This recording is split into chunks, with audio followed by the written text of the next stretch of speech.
आपका यूनिक प्रज्ञान यूट्यूब परिवार में मैं प्रज्ञान सर हार्दिक स्वागत करता हूं, वंदन करता हूं, अभिनंदन करता हूं। प्यारे साथियों, अगर आप हिंदी शिक्षक भर्ती परीक्षा की तैयारी कर रहे हैं तो बिल्कुल सही प्लेटफॉर्म पर हैं। और आज की यह पाठचर्या होने वाली है आपके लिए मोस्ट इंपॉर्टेंट, क्योंकि साथियों आज की इस पाठचर्या में विगत वर्ष परीक्षाओं में पूछे गए उन प्रमुख कथनों का वस्तुनिष्ठ अध्ययन करने वाले हैं जो कि परीक्षा डेट से काफी इंपॉर्टेंट हैं, और इस प्रश्नों का रिवीजन भी आपके लिए लाभान्वित करेगा। तो साथियों, पाठचर्या को प्रारंभ करें।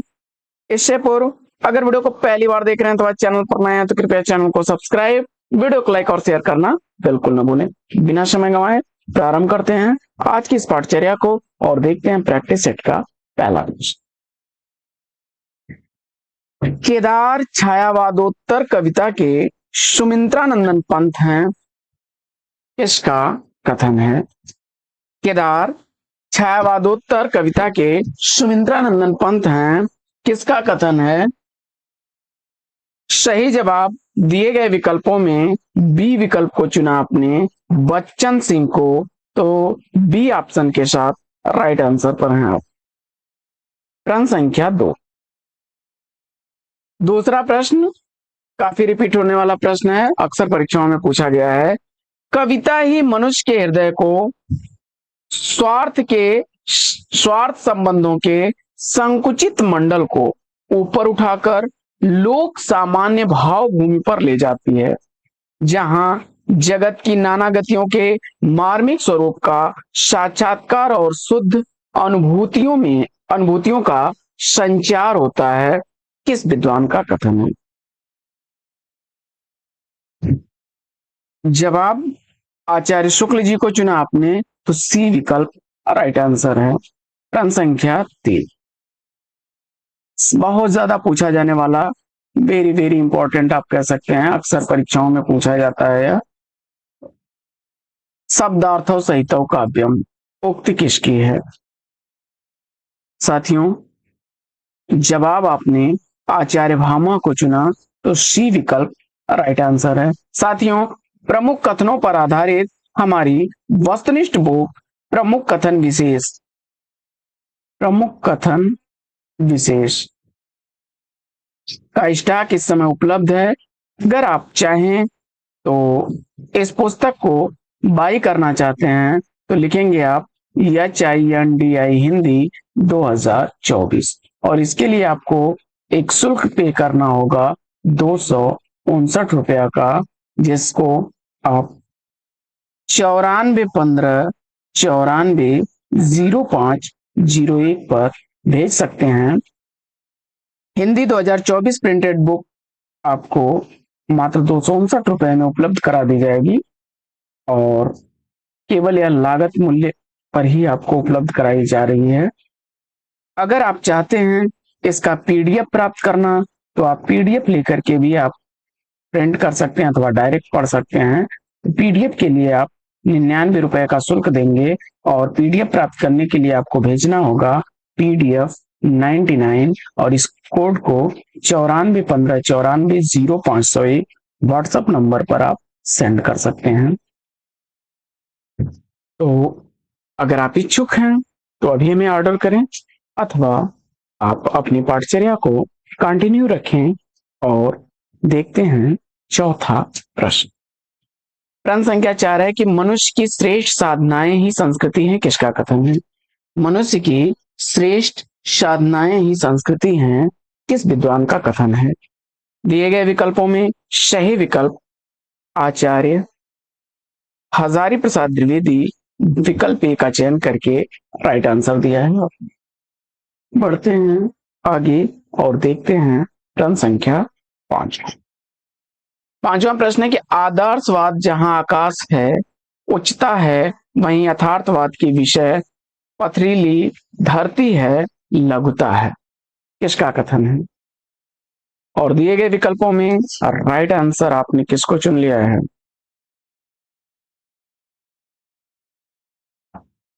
साथियों, इस प्रश्न में सारे ही विकल्प त्रुटिपूर्ण हैं। जयशंकर प्रसाद का यह कथन है।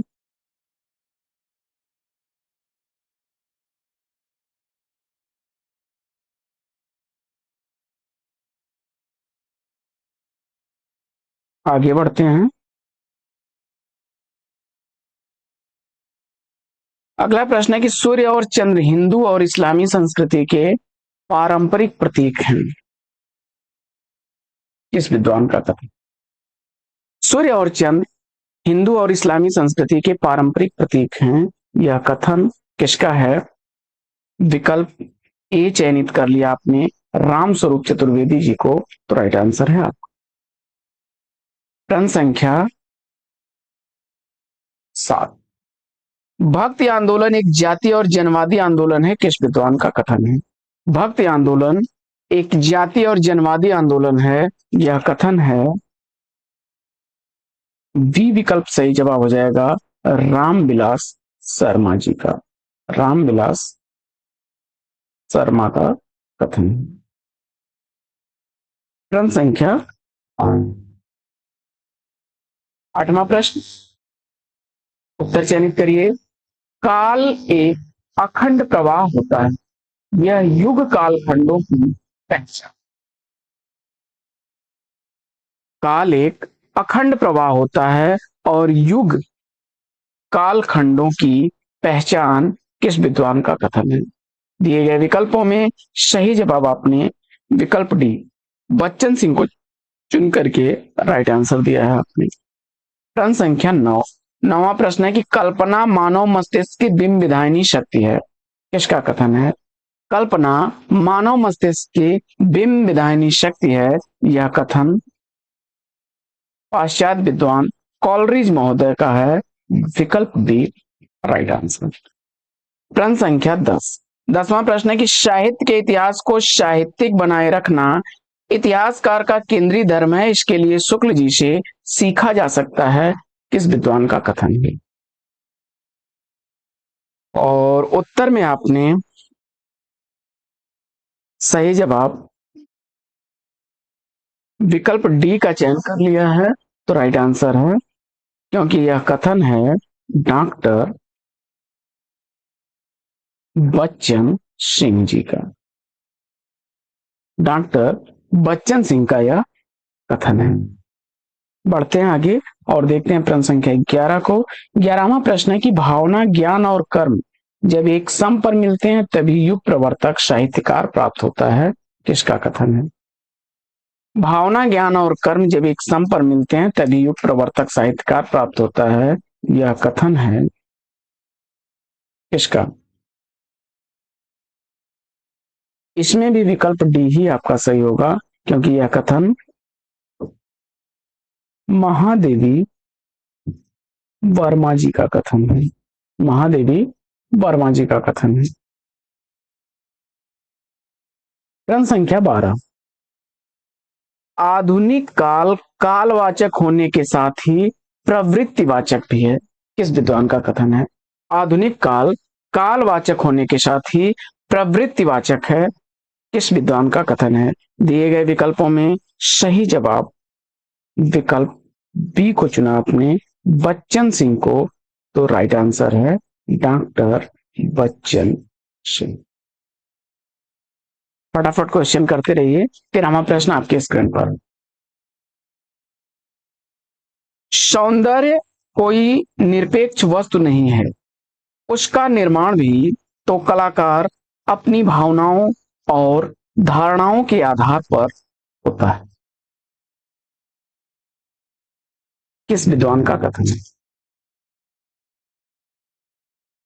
तो इसमें ऑप्शन आपने डी को चुना है, इसमें से कोई नहीं तो सही जवाब हो जाएगा, क्योंकि यह कथन किसका है?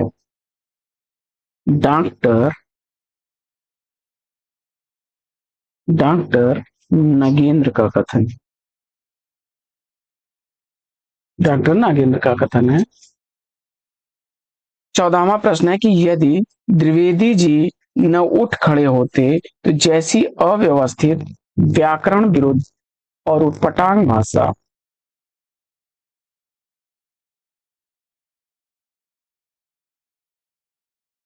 चारों ओर दिखाई पड़ी थी, उसकी परंपरा जल्दी न रुकती।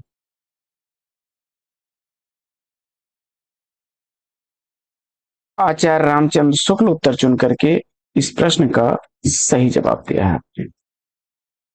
प्रश्न संख्या 15। 15वां प्रश्न है कि विकासशील मानव जीवन के महत्वपूर्ण या मार्मिक अंशों की अभिव्यक्ति ही साहित्य की मोटी परिभाषा हो सकती है। विकासशील मानव जीवन के महत्वपूर्ण या मार्मिक अंशों की अभिव्यक्ति ही साहित्य की मोटी परिभाषा हो सकती है। यह कथन है नंद दुलारे वाजपेयी जी का। विकल्प बी राइट आंसर। प्रश्न संख्या 16। 16वां प्रश्न है कि रसात्मक शब्दार्थ ही काव्य है और उसकी छंदोमयी विशिष्ट विधा आधुनिक अर्थ में कविता है। किसका कथन है? रसात्मक शब्दार्थ ही काव्य है और उसकी छंदोमयी विशिष्ट विधा आधुनिक अर्थ में कविता। विकल्प सी के साथ आप डॉक्टर नगेंद्र सही जवाब। प्रश्न संख्या 17। 17वां प्रश्न साथियों, पूर्ववर्ती व्यक्तिवादी इतिहास प्रणाली के स्थान पर सामाजिक अथवा जातीय ऐतिहासिक प्रणाली को आरंभ करने वाली यह पहली हिंदी पुस्तक है। किसका कथन है?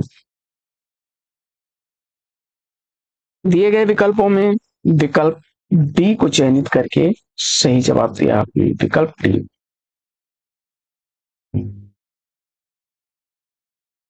क्योंकि इसका सही जवाब क्या बनेगा? यह नामवर सिंह का कथन है। नामवर सिंह का कथन है। प्रश्न संख्या 18।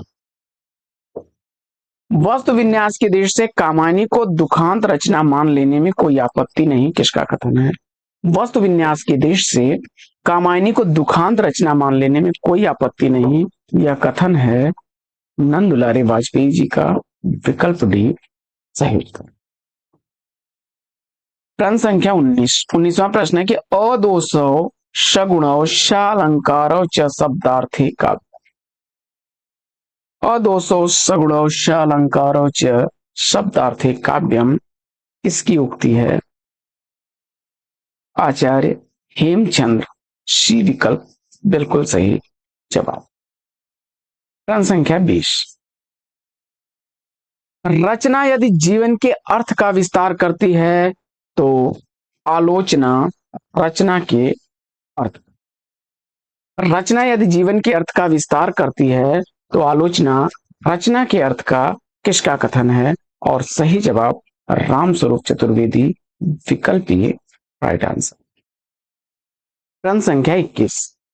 21वां प्रश्न है कि संसार का सारा कारोबार बच्चों को खिलाने पिलाने सुलाने आदि के लिए हो रहा है और इस महत्वपूर्ण कर्तव्य में भूल न देने का काम मां नामधारी जीवों को सौंपा गया। सही जवाब इस प्रश्न का आपने महादेवी वर्मा बी विकल्प को चुना तो राइट आंसर है आपका। प्रश्न संख्या 22। रसात्मक शब्दार्थ ही महाकाव्य है और उसकी छंदोमयी विशिष्ट विधा आधुनिक अर्थ में कविता। रसात्मक शब्दार्थ ही महाकाव्य है और उसकी छंदोमयी विशिष्ट विधा आधुनिक अर्थ में कविता किसका कथन है?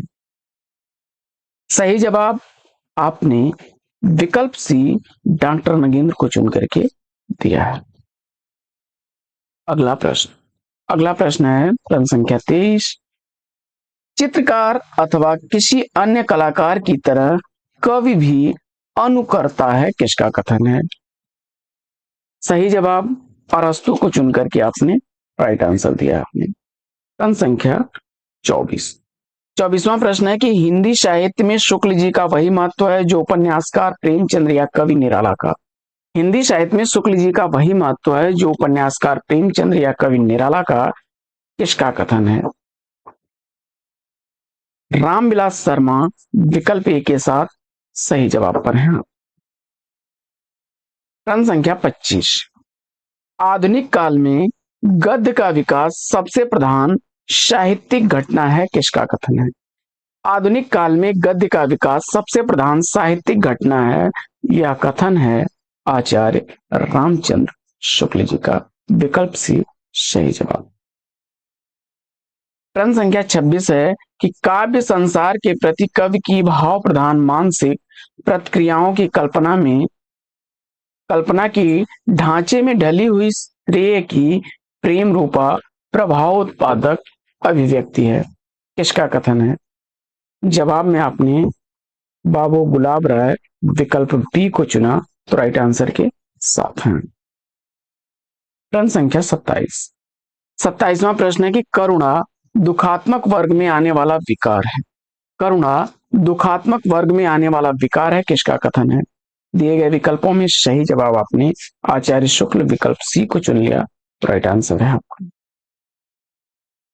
अगला प्रश्न संख्या 28 है, छायावादी काव्य में भारतीय परंपरा के जीवन तत्वों का समावेश हुआ है, किसका कथन है? तो विकल्प सी के साथ आप सही जवाब पर हैं, डॉक्टर नगेंद्र। साथियों, वस्तुनिष्ठ हिंदी प्रमुख कथन विशेष पुस्तक से इन प्रश्नों को संकलित किया गया है। अगर आप प्रमुख कथनों को एक ही पुस्तक में कम समय में रिवाइज करना चाहते हैं तो इसके लिए यह पुस्तक आपके लिए रामबाण साबित होने वाली है, क्योंकि परीक्षा के प्रेशर में जब समय कम होता है और तथ्यों को रिवाइज करना होता है या नोट्स बनाने होते हैं तो आपको समय लगता है। तो अगर आप इच्छुक हैं वस्तुनिष्ठ हिंदी प्रमुख कथन विशेष पुस्तक परचेज करने के लिए, तो प्रिंटेड नोट्स के लिए आप टाइप करेंगे हिंदी 2024 और इसको भेज देंगे मोबाइल नंबर 9415940501 पर, अथवा पीडीएफ के लिए आप लिखेंगे PDF 99 और भेज देंगे इसी मोबाइल नंबर 9415940501 पर। प्रिंटेड नोट्स के लिए आपको 259 रुपए, जबकि पीडीएफ के लिए आपको जो है